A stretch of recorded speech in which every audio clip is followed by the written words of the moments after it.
Checking connection. Hello, everybody. We're live in Max Ginsler's Nashville video studio. Hello. Come join us for breakfast.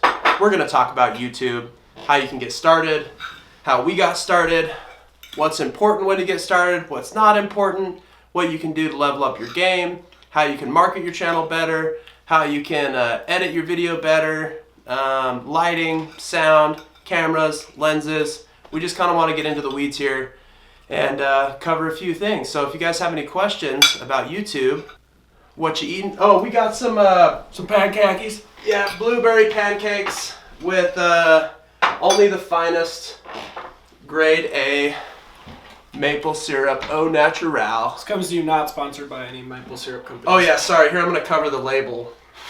So, but if anyone's interested in, signing us up for some free. It is generic store brand, but we are happy to do the maker's mark of syrup, whatever that is. What's up, Sign-Maker Tennessee? That's my dad. Hey, Dad. What a grand old guy. Yeah, he's a good dude. I'm gonna get a bite of this pancake real quick, cause Max's wife. He just got married, by the way, so everybody should congratulate Max here.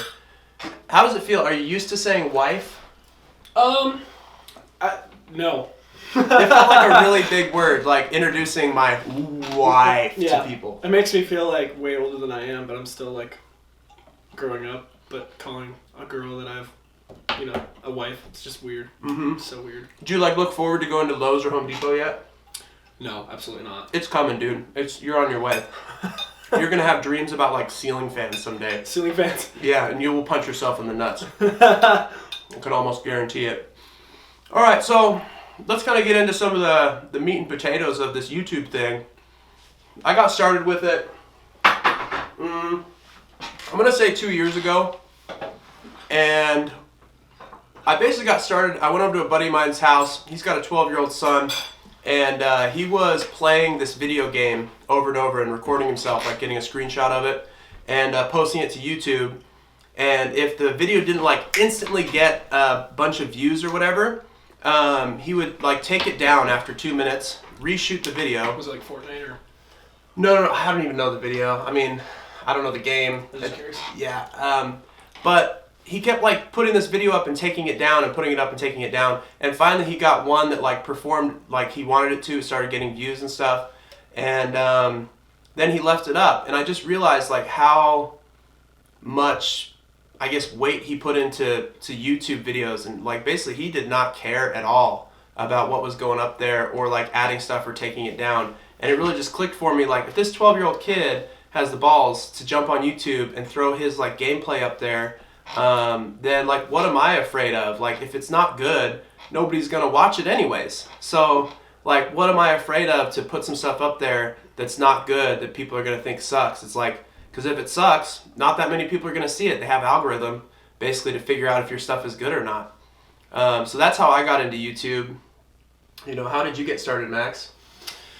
Well, YouTube is kind of one of the main reasons why I started creating videos in the first place. I grew up in the Chicago area just playing music and skating, and so the one thing that I connected with more than actually doing those things was creating videos of those things. So just making a bunch of dumb YouTube videos with my friends.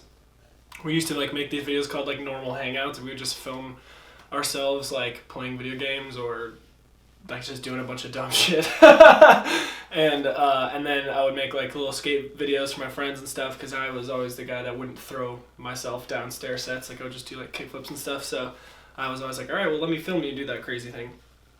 So just not even trying to, I guess it's really hard to not care about what people think on YouTube, especially nowadays, because YouTube is so saturated and so crazy now. And it's kind of a troll farm. It is very trolly. So I think just back then it was really nice just because I just did it because no one else was really doing it around me at the time, which was really nice. So, but it's also cool to see how far it's come from people just seeing other friends and other people doing it. And I think it's important to let your creativity flow with just being yourself on YouTube videos. You have no idea how many people can relate to you, and so it's nice to just do it and see what happens, you know? Yeah, that is one of the coolest things is like finding your people, you know, on YouTube that are into the same kind of stuff as you. So there's you know, there's some cool payoff, but it kind of sounds like in the beginning you didn't big deal it either. No, absolutely You not. know, you were just like, I'm gonna throw some stuff up there. Yeah. So that's like, we're gonna get into some like technical stuff here, but we don't want anybody to get the wrong message here. The most important thing about YouTube is just getting started. You know, the access is free, the barriers to entry are low, especially with people that have, you know, awesome phones on their camera and stuff now, or awesome cameras on their phone now. It's a lot easier to get high quality 1080p video straight from your pocket and edit it, even in some softwares on your phone now. So, you know, basically there's a few components that go into a video, and they're all important, but it comes down to, you know, your camera, your lens, your lighting, your audio, and then your editing software. Is basically the 5 main elements is what I would say. You kind of there with me on that? He's the professional. We got to check with him first. But like out of those 5, what would you say is the most important for a new YouTuber to focus on? Because you can't go out there and spend top dollar on everything right away, you know? No. I would say if you know anyone who is a photographer or videographer, if to talk to them first, and if you don't, literally go on YouTube and search it. Like it's like such an easy thing to do, is just Google and maybe do Reddit. Like just try to research before you do stuff. There's a lot of camera options out there that are really cheap nowadays, especially if you buy used, and they'll most likely come with a lens. Like so just research what you want to do, and you know, figure out first what you want to film and what you're YouTubing. If you don't need it to be crazy cinematic or, you know, 4K or anything, then just, you know, get the cheapest thing that you can get that works, you know. For me, I would say just buying any of the Canon, like Rebel series cameras are really, really cheap nowadays, and most of them, especially used, will come with like a 50mm lens, which is perfect. So that's where you'd splurge, is like on a used camera body. Yeah, I would get a good a used camera body with a lens, either a kit lens, and saying a kit lens means a lens that comes with the body. So it's usually cheaper and it's not as nice of a lens. But again, if you're just starting out and you don't really need crazy gear, then just go for whatever works. Something that has pretty good autofocus, so you don't have to worry about the mechanics of the camera. And then, I mean, honestly, if you're going to do it, you might as well do it right. Like, research how to work the camera, what f-stop means, what ISO means, what, you know, the brightness and everything. Like, try to get into it a little bit just to make sure that your stuff looks good.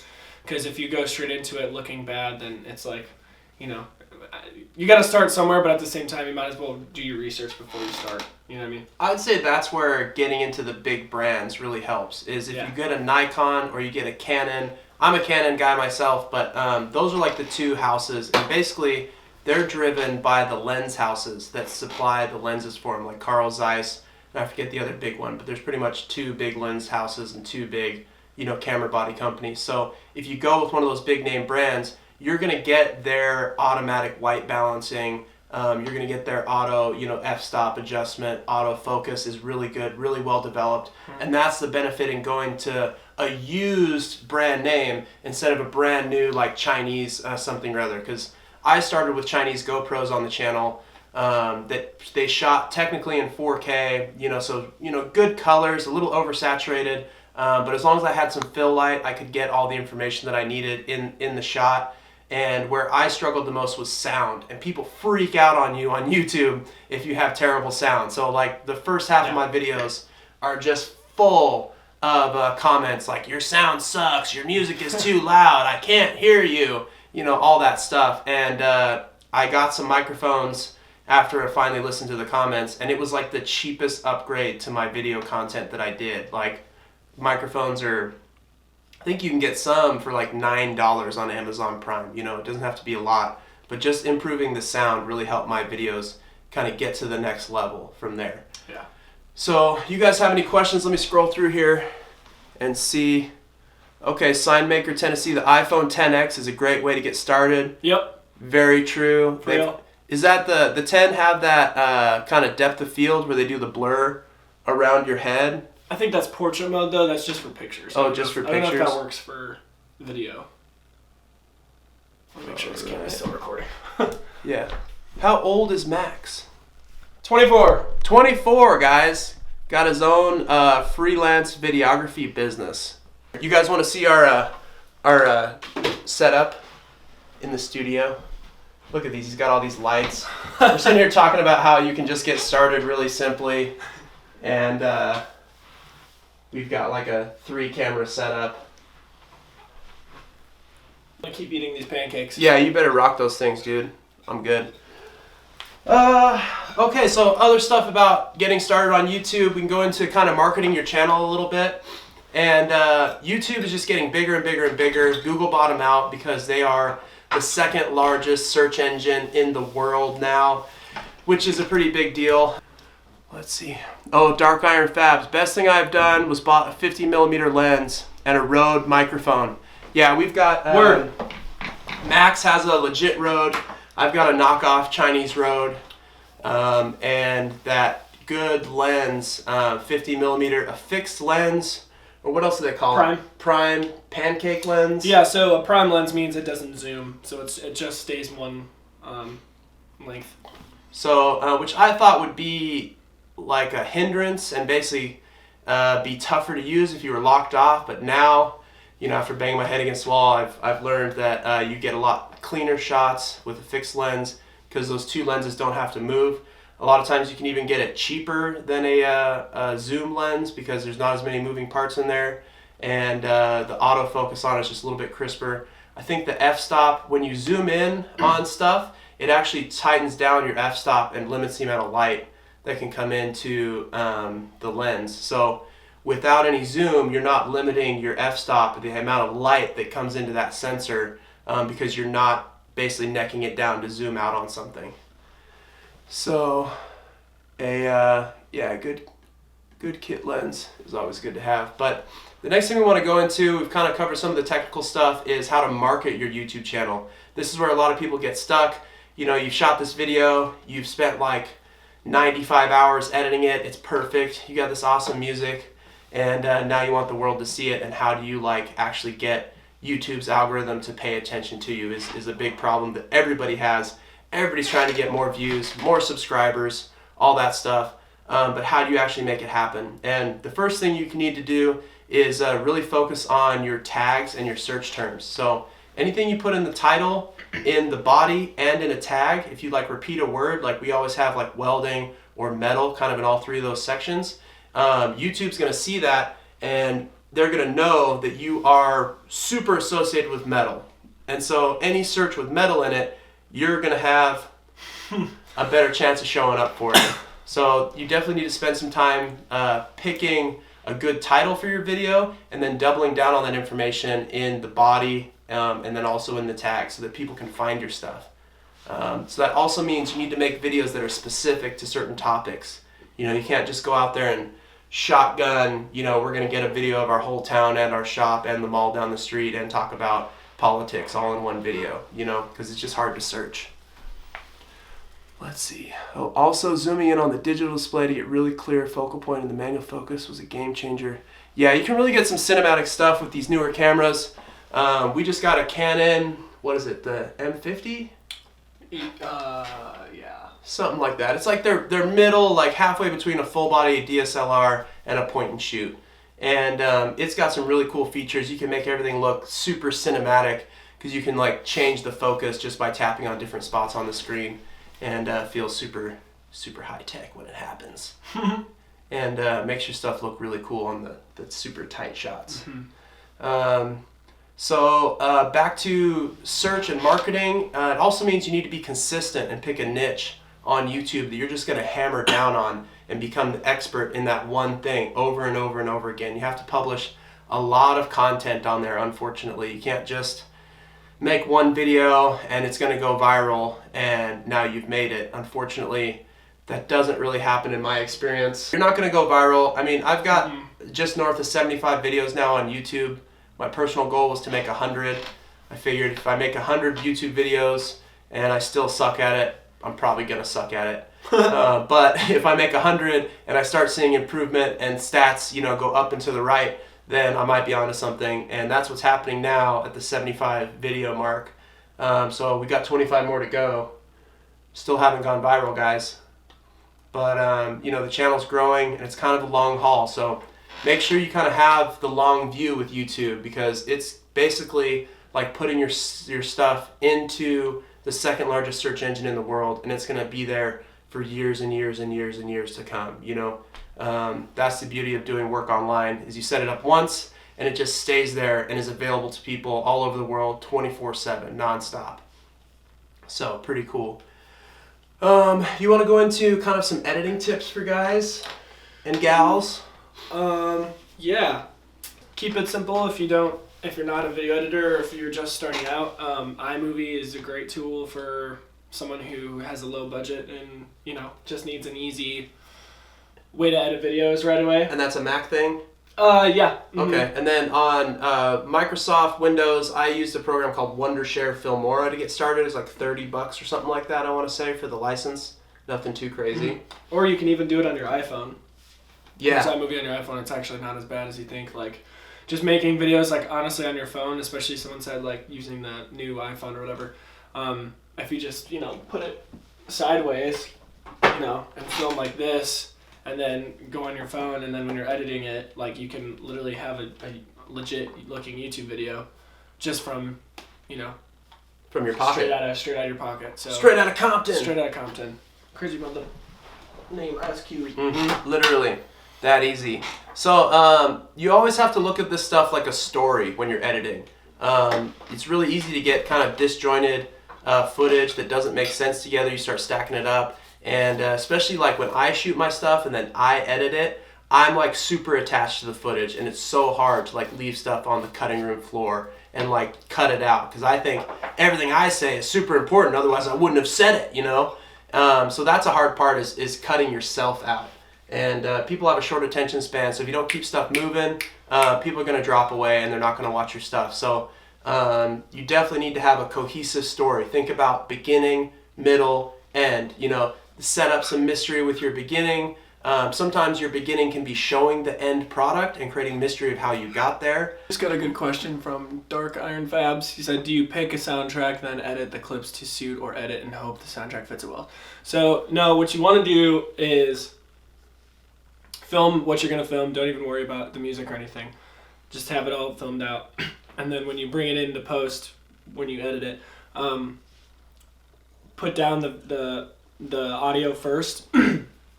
So if you want it to go to a song, then just put the song in the editing software and then edit to that.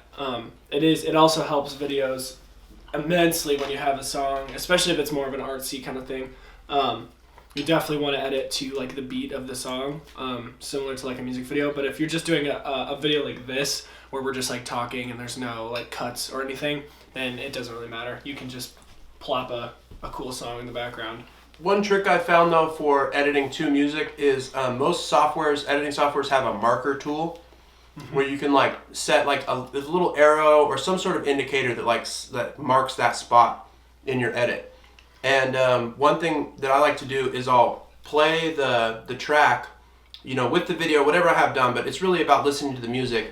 And then if you have pretty good rhythm, you can just really hit that marker tool on every beat of the music, kind of start bobbing your head to the beat, and then you can kind of boom, boom, boom, to the beat, and then you have these markers to start your clips at. So if there's a downbeat like a snare pop, you can make that your mark, and then when you switch when you drop to another clip, you'll have that marked, and you'll start that on your mark, and that'll also be that snare pop.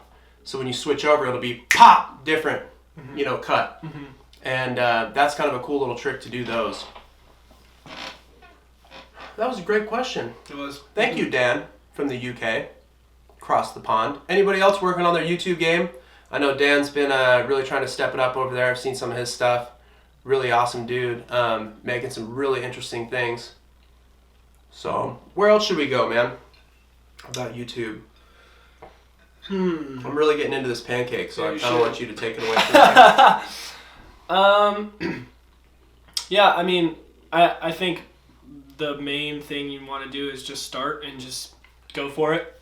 You know, you can't accomplish anything if you don't start it. Researching and figuring out how you want to do it really helps me before I start creating stuff. Are you the type that like will write out a shot list Yeah. and like a storyline before you get started filming?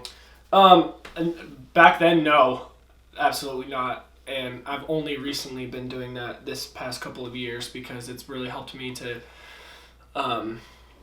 get organized, you know, because if I'm not organized, then some of the stuff that I'm going to make isn't going to make any sense. So you don't necessarily have to get crazy with it, like, unless you're making a music video or like things that really you need like to write out shots and like, you know, there's companies and people that like actually literally spend hours just drawing like the actual scenes of what they want stuff to look like, and they get really professional about it. But if you're just going to make a YouTube video, like, just maybe write down some notes. Like, just don't be crazy. I think it is wise to write some stuff down. I mean, it doesn't have to be a full-on script, word for word. Right. But just to organize your thoughts, because what happens to me a lot is I shot this whole like moving video where we moved from my garage to like our first real shop here. And I didn't have a storyline. I was just like, I'm going to shoot a bunch of stuff, and then the story's going to make sense at the end. Like, I'll make a story out of all this footage, you know? And what ended up happening is I spent a good 6 hours editing this footage, uploading it, you know, getting it all processed and into my software. And then I realized, like, halfway through, there's no way to salvage a video out of this footage because I didn't plan it, you know? Yeah. So sometimes it works out. Like, I have done that kind of, you know, shotgun approach and just like, let's get a bunch of footage and, you know, I'll be able to cobble something together. But it doesn't always work out. And one thing you can do is become way more efficient on the editing floor by shooting your stuff more efficiently. Mm-hmm. You know, instead of just keeping that camera rolling where you're going to have to go through all that footage again and see if there's any nuggets in there, just cut your camera off. You know, stop recording between stuff. And then when you bring it into your editing software, you just have this tasty little nug of content, you know, that's like ready to go and not all this, you know, crap. You know, we're about those tasty nugs. Mm-hmm. You know?